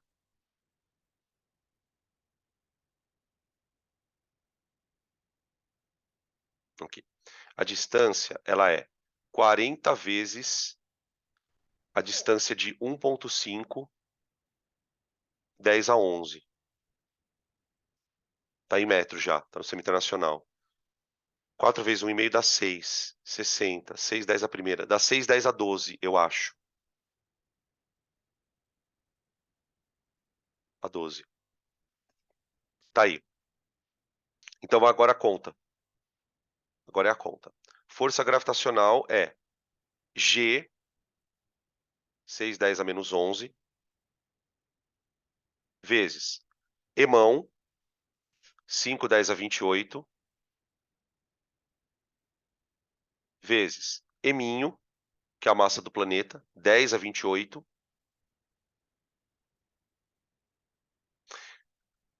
Tudo isso dividido pela distância ao quadrado.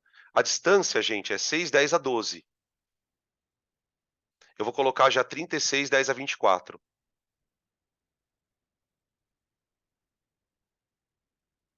24. Tá aqui. Misericórdia. Dá para cancelar um 6 com 36, vai dar 5 dividido por 6.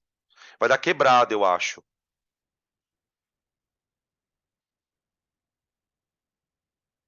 Zero vírgula 83 vezes 10 elevado a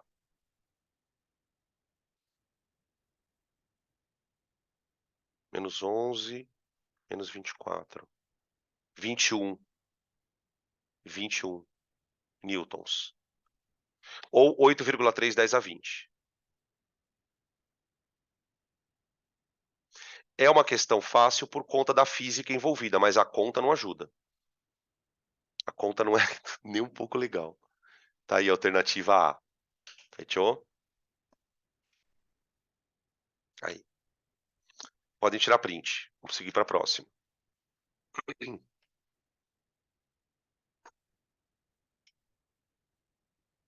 Próxima.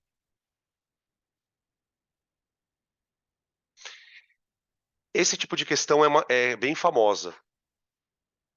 Já caiu várias vezes em vários tipos de vestibulares. Geralmente, a questão que envolve gravidade, ela vai ser trazida para você a seguinte situação. Ele vai te dar um planeta, vai falar, olha, esse planeta tem uma gravidade tal. Geralmente é a Terra que eles dão. Aí eles falam assim, olha, tem um outro planeta que tem uma massa tal, tem um tamanho tal. Qual é a gravidade dele? Qual é a gravidade dele? Então a gente vai trabalhar nesse exercício com a fórmula da gravidade, que é essa daqui, ó. Ó. Essa aqui, ó. Então, por exemplo, a vantagem de você decorar essa fórmula é o tempo que você ganha na questão. E é o tipo de questão, gente, que não dá para resolver por lógica. Você tem uma fórmula que relaciona a gravidade, ó, tá vendo? Tá? Então, vamos ler a questão para vocês entenderem a coisa. Aqui. Ele fala assim, ó, o raio da Terra é R e o módulo da aceleração da gravidade na superfície é G. Então, ele deu uma referência, né? Então, você tem a Terra, que tem um raio R e uma gravidade G. Tá? Beleza. Isso se você tiver aqui, ó, na superfície. Tá? Olha o que ele fala agora. Qual é o módulo da aceleração da gravidade num astronauta que está numa nave espacial a uma distância de raio 2r ao redor da Terra? Então, o astronauta está aqui. Ele vai estar submetido a uma gravidade G', G', em relação à Terra. Tá?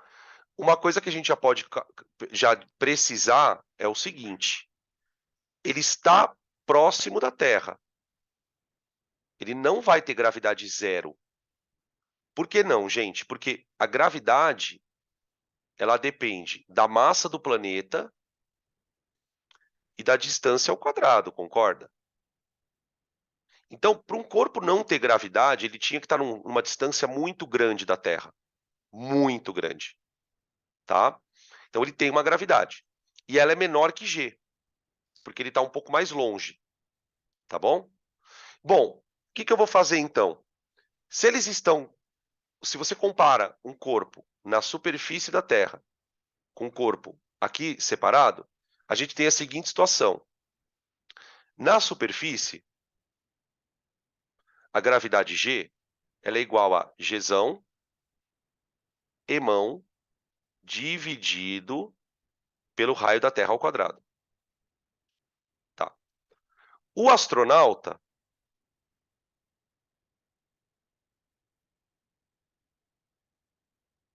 ele tem uma gravidade G', que é dada por G, Emão, dividida pela distância ao quadrado. Ó, a única coisa que muda na conta do astronauta é a distância. Tá? G' vai ser Gmão sobre 4R2. Concorda? Só que, gente, quem é isso aqui, ó? Gm sobre R2. Isso aqui é a gravidade da Terra. Isso é a gravidade da Terra. Portanto, a gravidade do planeta, ela é 1/4 da Terra. A gravidade naquele ponto, na verdade, não do planeta, né? Naquele ponto, o astronauta ele está com uma gravidade de 1/4 da Terra. Tá bom? Beleza. É assim que a gente resolve, comparando as contas de uma situação para outra. Tá bom? Para quem é bom de matemática, vai perceber que dá para resolver de cabeça essa conta. Porque olha só, gente, vê se vocês conseguem entender isso, ó. A gravidade, ela é inversamente proporcional ao raio ao quadrado. Ó, a gravidade, ela é inversamente proporcional ao raio ao quadrado, não é? Se você lembrar disso, e a chance de você lembrar disso é você saber a fórmula, certo? Né? O que você pode fazer de cabeça? Você faz assim, ó. Quando a gravidade é G, o raio é R, não é? Quando a gravidade é G, o raio é R. Quando a gravidade for G', o raio vai ser 2Rs, não é? Concorda? Só que essas grandezas, elas são inversamente proporcionais, não é? Então pensa comigo. O que aconteceu com a distância em relação à Terra? Da primeira para a segunda situação, ela foi multiplicada por 2, certo? Tá. Se a distância foi multiplicada por 2, a gravidade, primeiro, ela tem que ser dividida e não multiplicada, porque ela é inversamente proporcional. E ela tem que ser dividida pelo número que você multiplicou o raio, só que ao quadrado, por causa dessa coisa na fórmula, ó. Então, se eu multipliquei o raio por 2, a gravidade é dividida por 2 ao quadrado. Ou seja, ela cai 4 vezes. É inversamente proporcional ao quadrado, tá? A gravidade ao quadrado. Tudo bem? Então, se você tem essa percepção, você não precisa nem fazer conta, tá? Se eu triplicar a distância, a gravidade cai 9 vezes. Se eu quadruplicar a distância, a gravidade cai 16 vezes. Sempre ao quadrado, por conta dessa situação, tá? Beleza? Então, ficamos com a C. C. Tá aí. Beleza? Próxima. Tem mais duas, tá? Vou fazer mais duas aqui. Essa daqui é maldosinha. Eu chutaria, né, que para o Enem viria uma questão assim, sem conta, tá? Que a prova do Enem ela é bem conceitual. Olha o que ele fala. A lei da gravitação universal é uma força pela qual os dois objetos sofrem atração de campo e obedece à lei do inverso do quadrado da distância. Olha lá. A força gravitacional ela obedece à lei do inverso do quadrado da distância. Levando-se em conta que a força-peso de um objeto pode ser igualada à gravidade, pode-se determinar a aceleração da gravidade conhecendo a massa do planeta. É aquela fórmula que eu falei, ó. G emão sobre raio ao quadrado. Tá? Então, se você sabe essa fórmula, todo esse enunciado para você não serve de nada. Aí ele fala assim: de modo geral, utilizamos o raio da Terra para obter uma gravidade média. Logo, nosso planeta é achatado nos polos em relação ao Equador. Assim sendo, pode-se afirmar que o valor de G aí tem G nos polos, G no Equador, G médio. Então, assim, é uma questão meio bizarra. O que ele está querendo dizer é o seguinte, resumindo, a gravidade da Terra não é a mesma em todos os pontos da superfície. O que ele está querendo dizer é isso. Por quê, Danilo? Porque a Terra não é uma esfera perfeita. Vocês devem ter visto isso na aula de geografia. A Terra é uma geóide. De maneira grosseira, uma geóide é uma bola meio achatada.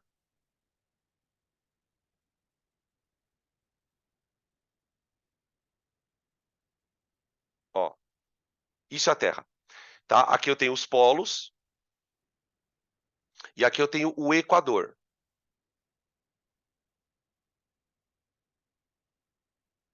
Tá? Vamos considerar 3 pontos na Terra.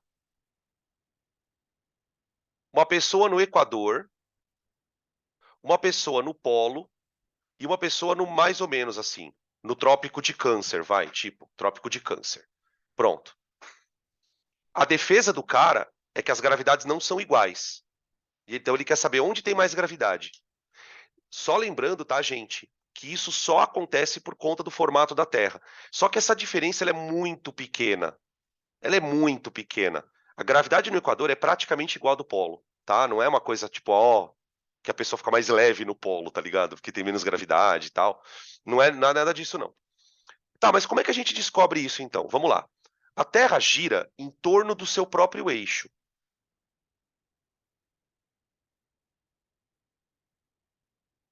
certo? Então, vamos lá. Esse corpo A, ele tem uma trajetória circular, não é? Onde está o centro dessa trajetória? Está aqui, ó. Centro da trajetória A, que é o ponto em torno do qual ele gira, tá? Para eu calcular a gravidade do ponto A, gente, eu usaria que fórmula? Gzão, Emão, sobre a distância do ponto até a Terra, até o centro da Terra ao quadrado, certo? Essa distância, ela pode ser representada aqui, ó, RA, RA, tá bom? Beleza, beleza, tá, perfeito. Agora, eu preciso calcular a gravidade nos outros pontos. Nos outros pontos. Por exemplo, vamos calcular a gravidade no polo? No polo? Vamos calcular a gravidade no polo. Gente, a gravidade no polo, ela vai ser calculada assim, ó. G polo é Gzão, Emão, sobre R do polo, ao quadrado. Que seria isso aqui, ó. R do polo ao quadrado. O problema, gente, é que como a Terra não é uma esfera perfeita, o raio do polo, ele é menor do que o raio na Terra. Tudo bem? O raio do polo é menor do que o raio da Terra. Tá? Então, isso vai afetar a gravidade. Vocês concordam comigo? Isso vai afetar a gravidade. De que maneira isso vai afetar a gravidade? Se o raio do polo é menor, a gravidade tende a ser maior. Tudo bem? Beleza? Confere isso para vocês. Ixi, espera aí, acho que caiu a linha aqui.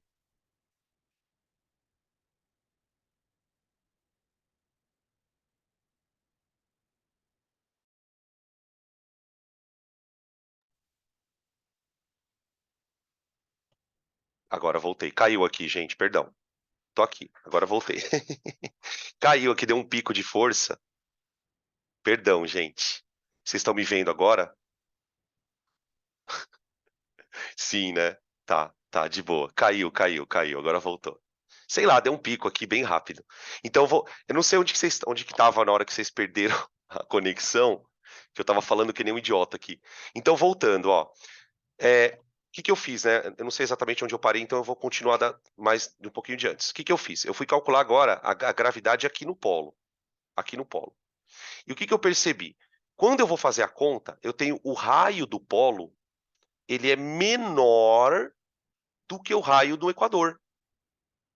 Então, o que que isso quer dizer na prática? Que quem está no polo, em tese, está mais próximo do centro da Terra. Está aqui mais próximo. Se ele está mais próximo, o raio do polo é menor, então a gravidade é maior. Maior. Deu para entender? E aí, no meio do caminho, você tem o outro ponto. O outro ponto, que seria esse aqui, ó, peraí. Ele está a uma distância aqui, ó, Rx. Essa distância, gente, ela não é maior que a do Equador e não é menor que a do polo. Tá? Então, o que que a gente tem de regra geral? Onde a gravidade é maior? G-polo. G-polo. Onde ela é menor? No Equador. E onde é a gravidade intermediária? É o G médio. Médio. Esse seria o G médio, tá? Que seria o entre o do polo e do Equador. Beleza? Tá? Isso então nos dá a alternativa D, né? De G polos, G médio e G de Equador. Tá? Beleza? Podem tirar print. Próxima.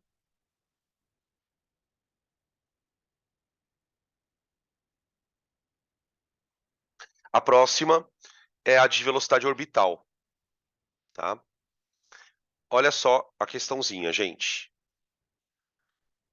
O canhão de Newton, esquematizado na figura, é um experimento mental imaginado por Isaac Newton para mostrar a sua lei da gravitação universal. Disparando o canhão horizontalmente do alto de uma montanha, a bola cairia na Terra em virtude da força da gravidade. Olha aqui, ó. Ele dispara o canhão e ela cai. Pum. Ela cai. Ela simplesmente cai. Tá? Já estão identificando a questão aqui. Como a velocidade certa, o projétil daria uma volta completa em torno da Terra, sempre, entre aspas, caindo sob a ação da gravidade, mas nunca alcançaria a Terra. É exatamente o que leva o astronauta para a órbita. Só que para que isso aconteça, a gente tem que ter uma velocidade certa. Se a velocidade for muito pequena, ele cai, ó, pum, caiu. Se eu aumentar a velocidade, ele cai mais longe. Agora, com a velocidade certa, ele dá uma volta completa. Ou seja, se eu mantiver essa velocidade, ele vai ficar caindo eternamente, mas nunca cai. Por isso que você já deve ter ouvido vários professores de física falando que um astronauta, quando ele está em órbita, ele está em queda livre. Ele está girando sob a ação do peso, mas nunca cai, por causa da velocidade. Tá? Newton concluiu que esse movimento orbital seria o mesmo movimento da Lua em torno da Terra. Seria exatamente a mesma situação. E tem aí vem a pergunta, desculpa. Qual deve ser a velocidade inicial de um projétil lançado horizontalmente no alto do Everest a uma distância aproximada de 6.400 quilômetros do centro da Terra? Então, o que a gente tem? Você tem a Terra e tem um objeto que está orbitando. Eu quero saber a velocidade dele. Tá? O que eu vou pensar, gente? Aquilo que eu falei para vocês. É uma questão de movimento circular e uniforme. É uma questão de gravitação? É, mas é uma questão de movimento circular. Então eu vou pensar o seguinte: se o movimento é circular e uniforme, eu tenho aqui uma força centrípeta.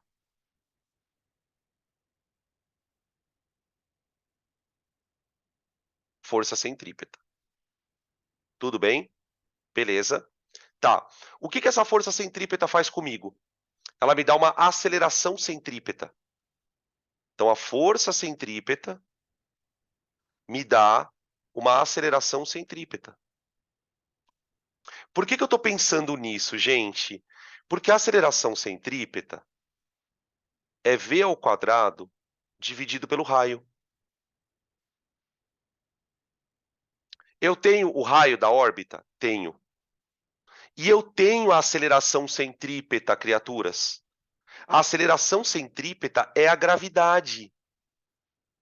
Ele deu ali, ó. Despreze resistência do ar e a aceleração da gravidade, 10. Então eu vou dizer que G é igual a v ao quadrado sobre r. Tá? Então fica 10 igual a v ao quadrado sobre o raio da órbita, que é 6.400, né? Que ele fala ali, onde que está esse número? Ah, tá ali no finalzinho. 6.400. Tá? Velocidade ao quadrado é igual a 64.000. Zero. É isso aqui? Tá? Que vai dar quanto? Raiz. Opa. Nossa, que bosta que deu aqui. Peraí, gente. Peraí. Eu tô fazendo conta errada. Dividido por 10. Ah, não. É vezes 10, né?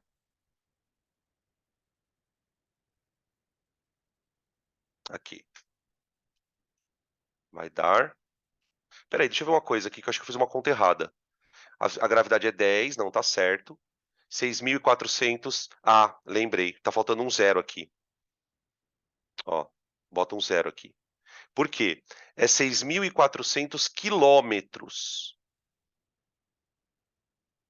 Eu preciso multiplicar por 1.000. Então, peraí.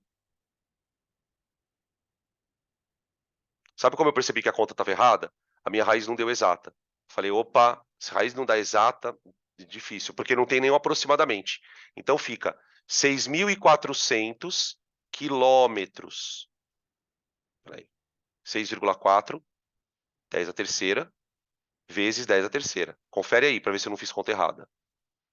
Ó, 6.400 quilômetros, tá? A velocidade ao quadrado, ela vai dar 64, 10 a sexta. Nossa Senhora. Misericórdia. Só que daí vou tirar a raiz quadrada. Tá? Tudo bem, a gente passa para quilômetro. Tá? Cuidado, porque a velocidade ela não está em quilômetro por hora. Cuidado, ela está em quilômetro por segundo. Então, primeiro, eu vou trabalhar com metro por segundo. Vou trabalhar no sistema internacional. Depois eu passo para quilômetro, tá? Ó, porque, por exemplo, se a velocidade tivesse em quilômetro por hora, aí era uma outra situação. Mas nos dados ela está em quilômetro por segundo. Então fica velocidade ao quadrado, V igual a 8.000, né? Ó, porque raiz de 64, 10 a sexta, daria 8, 10 a terceira. Isso em metros por segundo, tá, gente? Em metro por segundo. Que aí sim eu transformo no que o enunciado pede, porque, ó, tá tudo em quilômetro por segundo, tá vendo? Então, isso aqui dá, gente, 8 quilômetros por segundo. 8 quilômetros por segundo, tá? Que vai dar alternativa A. Alternativa A. Beleza? Outra coisa que eu queria comentar, gente, é o seguinte.